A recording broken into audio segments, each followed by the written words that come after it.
নমস্কার বন্ধুরা, আমি Priyanka. Welcome back to my channel. বন্ধুরা, আজকে আমি বানিয়ে দেখা ফুটন্ত গরম জলে ভেন্ডি দিয়ে একটা অবাক করার রেসিপি। আর এই রেসিপিটা না দেখলে বিশ্বাসই করবেন না যে রেসিপিটা কত সুন্দর। তো চলুন দেখে নেওয়া যাক। বন্ধুরা দেখুন, আমি কিন্তু এখানে কিন্তু এক কড়াই থেকে হাফ কড়াই মতন জল নিয়ে নিয়েছি, ভালো জল। আর এই জলের মধ্যে কিন্তু আমি বাজার থেকে ডাইরেক্ট নিয়ে এসে কিন্তু আমি এই জলের মধ্যে নিয়ে নিয়েছি ভেন্ডিগুলো। তো ভেন্ডিগুলো সবার প্রথমে কিন্তু একটুখানি ডোলে ধুয়ে নেবো। ধুয়ে নিয়ে এবার কিন্তু আমি এই একটি পাত্রে তুলে নেব ভেন্ডিগুলো।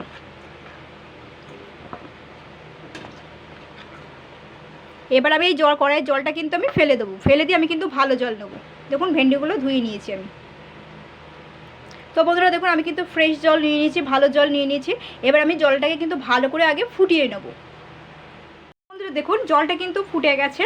তো এবার আমি ফুটন্ত গরম জলে কিন্তু আমি এবারে ঢেঁড়সগুলো দিয়ে দেবো। তো এবারে এই ঢেঁড়সগুলো দেওয়ার পরে কিন্তু আমি 10 মিনিট মতন ফুটিয়ে নেব।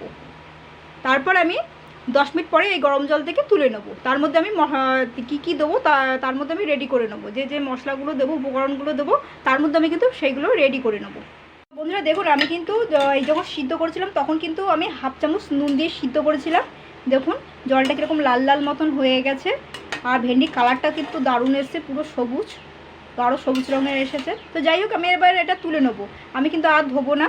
এবার আমি এই ভেন্ডিগুলো আমি একটি পাত্রে তুলে নেবো।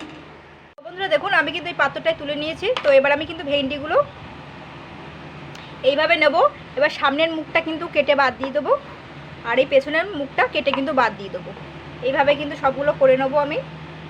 আর ভেন্ডিটা কিন্তু পুরো 80% সিদ্ধ হয়ে গেছে।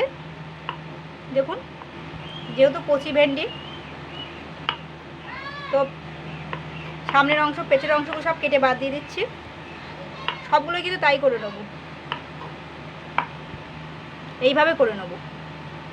তো বন্ধুরা, আমার কিন্তু ভেন্ডিগুলো সব কাটা হয়ে গেছে। দেখুন সামনের মুখ আর পেছনের মুখ কেটে কিন্তু বাদ দিয়ে দিচ্ছি। এবার আমি কড়াইতে কিন্তু রিফাইন্ড অয়েল তেল দিয়েছি। তেলটা কিন্তু গরম হয়ে গেছে। তো এবার আমি একে একে সমস্তগুলো দিয়ে দেবো। তো এবার আমি ভেন্ডিটা দিয়ে দিচ্ছি। আর বড় বড় আমি কিন্তু এখানে দুখানা পেঁয়াজ নিয়েছি। তাও আবার কিন্তু বড় বড় সাইজ করে কেটে নিয়েছি, ডুমু ডুমু করে। আর পেঁয়াজগুলো কিন্তু সুন্দর করে দেখতেই পাচ্ছেন ছাড়িয়ে নিয়েছি। আর নুনটা কিন্তু খুবই সামান্য দেওয়ার চেষ্টা করবেন। আর এখানে কিন্তু আমি হাফ চামচ নুন, 2 চামচ চিনি, হাফ চামচ লঙ্কার গুঁড়ো আর সামান্য একটু হলুদ গুঁড়ো নিয়েছি। হাফ চামচের থেকেও কম হলুদ গুঁড়ো নিয়েছি, এটা দিয়ে দিচ্ছি। আর দেবো 1 চামচ বেসনের গুঁড়ো। আর দিচ্ছি দেখুন একটুখানি চাট মশলা দিচ্ছি। এখানে কিন্তু আমি হাফ চামচ মতন দেবো, 1 চামচ দেওয়ার দরকার নেই। চাট মশলা গুঁড়ো দিয়ে দিচ্ছি এটা।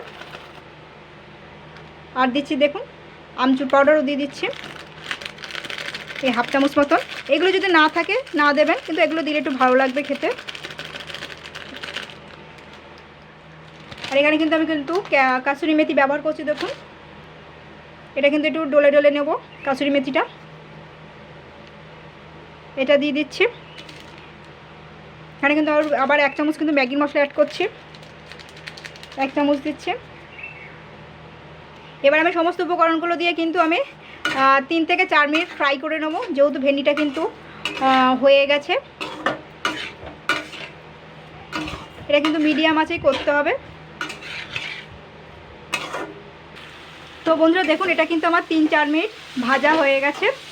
এবার আমি এতে কিন্তু আমি জাস্ট 1 কাপ মতন জল দেবো।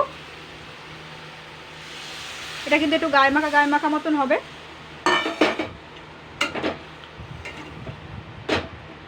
জলটা একটুখানি টেনে যাবে, এটা গায়ে মাখা মতন থাকবে। তারপর কিন্তু আমি নামিয়ে নেব। তো বন্ধুরা দেখুন, এটা কিন্তু পুরো গায়ে মাখা মতন হয়েছে। আর কোনো ভেন্ডি কিন্তু ভাঙিনি, তবে কিন্তু সফট হয়েছে, একদম পুরোপুরিভাবে শুকিয়ে গেছে তরকারিটা। আর ঠান্ডা হয়ে গেলে কিন্তু আরও পুরো টেনে নেবে যেটুকু যা আছে ঝোল আছে। তো এইভাবে বন্ধুরা ট্রাই করবেন, সত্যি বলছি অসাধারণ লাগবে।